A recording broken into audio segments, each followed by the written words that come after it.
Fala, meu caro. No vídeo de hoje eu vou trazer um resumo do livro Quem Mexeu no Meu Dinheiro.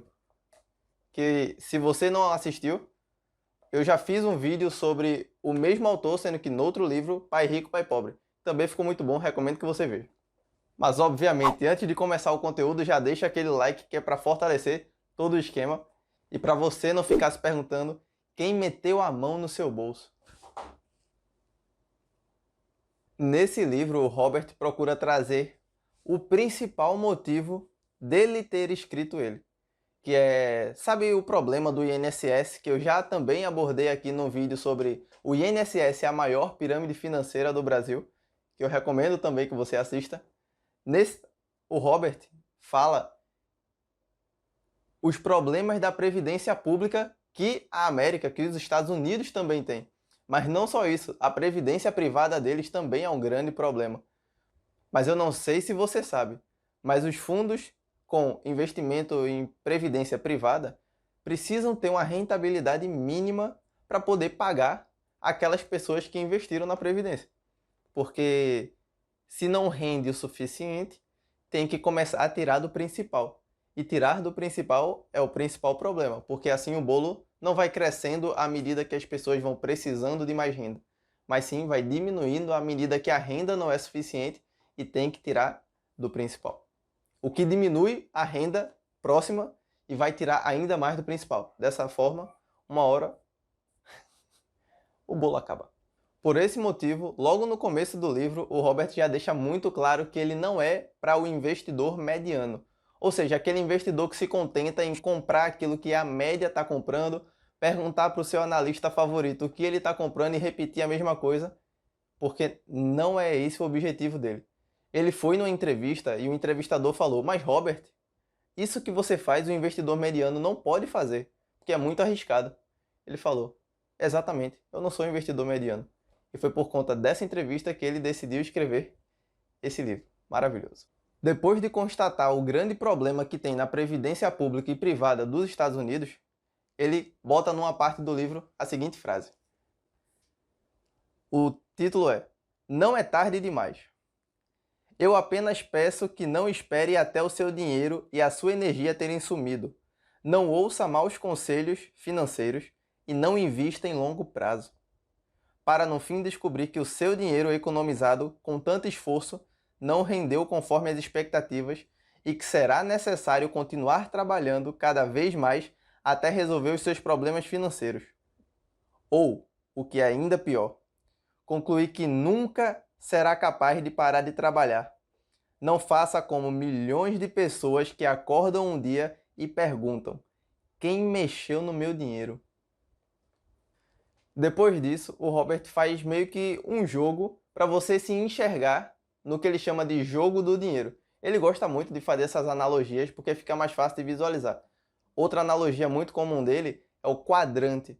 Se você está no funcionário ou empregado, autônomo, empreendedor ou investidor. Mas, dessa vez, ele faz a seguinte analogia.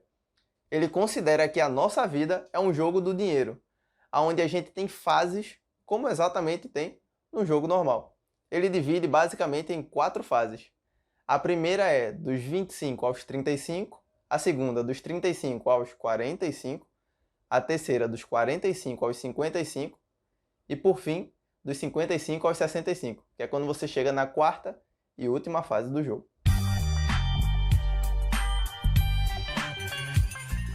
É claro que para alguns o jogo não acaba nos 65 anos, porque como ele mesmo falou, milhões e milhões de pessoas chegam na velhice e se perguntam quem mexeu no meu dinheiro, constatando que não vão poder se aposentar com dignidade porque não tem dinheiro suficiente para isso. E é o que ele chama de prorrogação, que é depois dos 65 anos. A sugestão do Robert para que a gente consiga enriquecer com dignidade é fazer uma sinergia entre várias classes de ativo. Como assim? Ele sugere que a gente invista em negócios próprios, imóveis, ativos de papel, financiamentos, focando lei tributária e lei societária. Pode parecer muita coisa, e de fato é, mas a vantagem que cada uma tem serve para complementar a deficiência do outro. Ele explica isso melhor no plano dos superinvestimentos. É como ele chama a sequência de investimento que ele recomenda para os outros e é o que ele faz na própria vida. O plano do superinvestimento que ele recomenda vai estar aparecendo na tela agora. Valeu, Ed. Então, a sequência é a seguinte. Os ativos invista em negócios próprios, depois, com a renda dos negócios próprios, invista em imóveis e, por fim, a renda dos imóveis invista em ativos de papel. Ele também bota nessa tabela os aceleradores, porque o Robert, como você vai descobrir com o passar do tempo, ele se preocupa muito em potencializar aquilo que ele tem. Porque ele pensa, bom, o que eu tenho é limitado, mas se eu conseguir potencializadores, seja dinheiro dos outros para investir, o que ele chama, obviamente, em inglês de others people money, dinheiro dos outros, ele consegue potencializar o dinheiro dele. Por exemplo, ele dá, nos Estados Unidos, você consegue financiar um imóvel botando somente 10% de entrada. Aqui no Brasil é 20%, mas lá ele consegue com 10%. O que ele faz? Com o dinheiro que ele compraria um imóvel, ele consegue financiar 10 imóveis. E com a renda desses 10 imóveis, ele é capaz de pagar o financiamento e ter sobra. Ou seja, ele consegue que o investimento se banque, botando somente 1/10 do dinheiro que seria necessário para aquilo. Essa é uma forma, por exemplo, que você consegue potencializar os investimentos com imóveis. Mas sempre tomando cuidado com que o financiamento seja menor do que o aluguel médio esperado. Caso contrário, você vai ter uma bola de neve de dívidas sem condições de pagar e vai ter que perder o imóvel, o que já foi pago e os 10% da entrada. Então, cuidado, não é tão simples assim. Por isso que ele citou logo no começo que não é para o investidor mediano, é para aquele investidor que realmente quer se tornar um super investidor.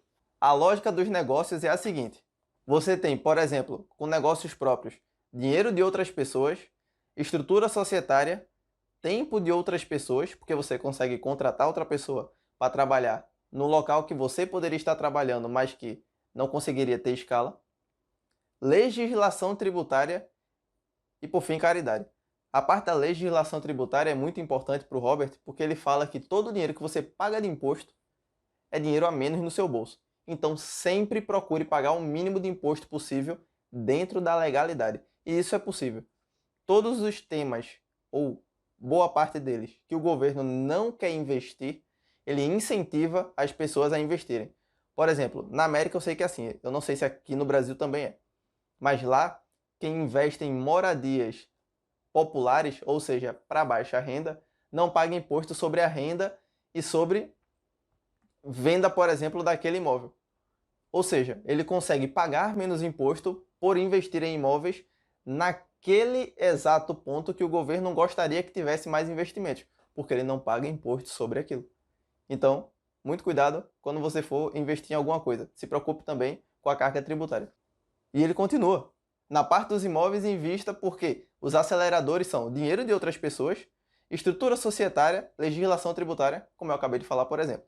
E por fim, com a renda dos imóveis, invista em ativos de papel, que os aceleradores são isenções tributárias, dependendo do investimento em renda fixa, fundos de hedge, que seriam como se fossem fundos que variam menos do que a maioria, sendo que na média eles tendem a ganhar ao longo do tempo, sendo que eles ganham menos do que, por exemplo, fundos de ações em tempos de alta, mas também perdem menos em tempos de queda.